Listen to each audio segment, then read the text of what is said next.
Hey there, Legal Tea listeners. This is your host, Jenny Roselle. Today's episode of Legal Tea is the Cautionary Tales topic. And on these Cautionary Tales episodes, we normally talk about real life cases, real life clients that these are things that me or my office have actually worked on, or they are things that I think are just generally good things to be aware of so that you, my friend, do not turn into a cautionary tale on this podcast one day. Well, today is a good one. And the story I'm going to share is going to have this moment of, oh my gosh, no way. And when I get to it, you will know. I promise. I won't even have to say anything. Like, this is the moment. So the story is about a couple of siblings that fought over a piece of their deceased parents' jewelry, specifically their mom's wedding ring. So today's episode is going to be about that story, of course, but also perhaps things you can do to try and prevent this type of thing from happening with your beneficiaries. So let's dive into the story, shall we? Alrighty, let's give the people some fake names. So we have Mom, let's call her Ruth. And Ruth has two sons, let's call them Sam and David. Well, Ruth had created an estate plan, specifically a trust plan, while she was living. And fast forward time, Ruth passed away and it was time to administer her estate. Now, that phrase, administer her estate, is kind of a really fancy way of saying that we need to put this estate plan into action. We're going to get this person in charge, get them in motion, start figuring out debts and assets, determine what the general game plan is, et cetera, et cetera. So one of the sons, Sam, was the executor of his mom's will and the, next up trustee of the trust. So consider Sam to be the one in charge. Well, Sam gets underway with everything, and one day we get a telephone call from him that he and his brother, David, are in a bit of a dispute over Mom's wedding ring. And essentially, they both wanted it, and they were both digging their heels in about who gets it. They could not come up with a fair solution. Long story short, I got them to agree to have one take the ring and the other get cash equal to the ring's value. So sure, there's obviously sentimental value here too, right? But at the end of the day, think about it. We can't just magically come up with a second wedding ring. There's only one. So the most fair-ish thing to do was for one to get the ring and the other to get extra cash that was equal to the value of the ring. I somehow got them to agree to that, and the next step was to get the ring appraised. My plan was to take it to like 2 or 3 appraisers and take the average of the values that they provided.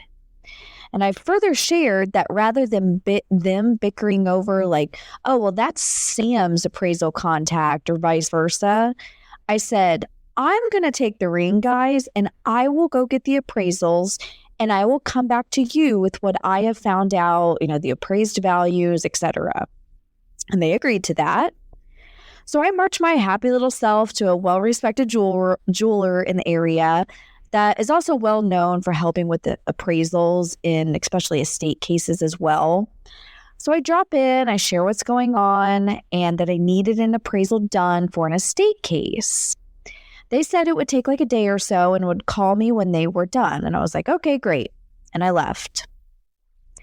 The next day or so, I received a call from the jeweler and they said, hey, Jenny, we're done with the appraisal. So you're welcome to swing by, pick up the ring and the appraisal whenever's good for you. I happened to have some time that afternoon and it was only like 10 minutes up the road. So I headed over. That afternoon, I walked in and that same gentleman that I had talked to when I dropped off the ring was there. I think he was maybe the manager or the owner. I'm not sure. Well, he recognized me and said, oh, let me go get that ring and paperwork. And I still remember some of these like really small details. I remember him rounding the corner and making his way to where I was standing. And he said, well, we could have told you this over the phone, but I asked the receptionist not to say anything because Well, honestly, I wanted to see your face when I told you. And in that moment, I was thinking, what the heck? Is this ring worth like a whole bunch of money or something, made with like really rare stones or something? I went to like glass half full. Well, he proceeded to say, this ring is made with cubic zirconia. These are not real diamonds, Jenny. I think my mouth dropped and stayed open for at least 15 seconds. Like, what? In that moment, he handed the appraisal paperwork back to me and said, yeah, that ring is only worth about $225. And that's just really because of the gold. And I was also being very generous because, well, I don't envy you having to tell those sons that mom's ring is only worth a couple $100. I looked down and I saw that, 225 number written on the appraisal. And whether you want to judge me or not, I just laughed. You've got to be kidding me, right? I think I laughed because on the surface, this ring looked really nice. It had 4 fairly large diamonds, said in air quotes. And just judging by the son's behavior, I sort of figured it wasn't really about the sentimental value of the ring, but more the monetary value. That they almost looked at it as like someone was winning. I got back to the office and drafted an email to Sam and David, explained the discovery of the cubic zirconia, and I attached the appraisal to my email. Would you believe me if I said that neither wanted the ring at that point? Well, believe it, because that's exactly what happened. Once they learned that their mom's wedding ring was not real diamonds and worth actually very little, they both declined to take the ring. Even today, and even right now, I think about this case and I think, well, if it was about the sentimental value, one would have taken it and kept it as, mom's wedding ring and not for the money. Nope, that did not happen, guys. Rather, Sam, the son, as executor and trustee, once they both declined to take the ring, Sam took the ring and sold it primarily for the gold, just as the jeweler had said. And then those proceeds went into mom's trust, which ultimately split all the assets that was inside the trust between the two of them, Sam and David. So that's the story, guys. All the saga over a ring. Can you believe it? And I share this story often, actually. I'm not sure if it's because there are really some good lessons in it, or if it's because all these years later, I'm still a little shocked that the ring's diamonds were not real. I mean, I can't make this stuff up. So what can you learn from this story? Or maybe what can you do or consider relating to tangible personal property in your estate plan? So things like jewelry and guns and tools and collections. Sometimes in an estate plan, some people will designate who they want to get specific items. The fancy word for this is called specific bequests. So in an estate plan, you could actually say like, hey, I want my diamond ring to go to my granddaughter, Susie. Or I want my classic car to go to my son, Johnny. Now, these specific bequests get honored off the top, meaning that they take place first, like before final distributions of, assets are made. So these specific bequest items can be anything. And sometimes I see them be things like jewelry, antiques, sentimental items, coins, crystal, china, et cetera. The list could go on, right? And interestingly, where I sit, in this like fictitious conference room table, I am often the one, the estate attorney is often the one that the client is telling to put the ring goes to Susie or the car goes to Johnny. So I'm the one incorporating these things into someone's estate plan.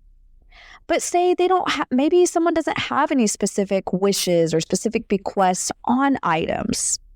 All of that personal property is still the estate's asset and property, and therefore subject to the person's will or trust.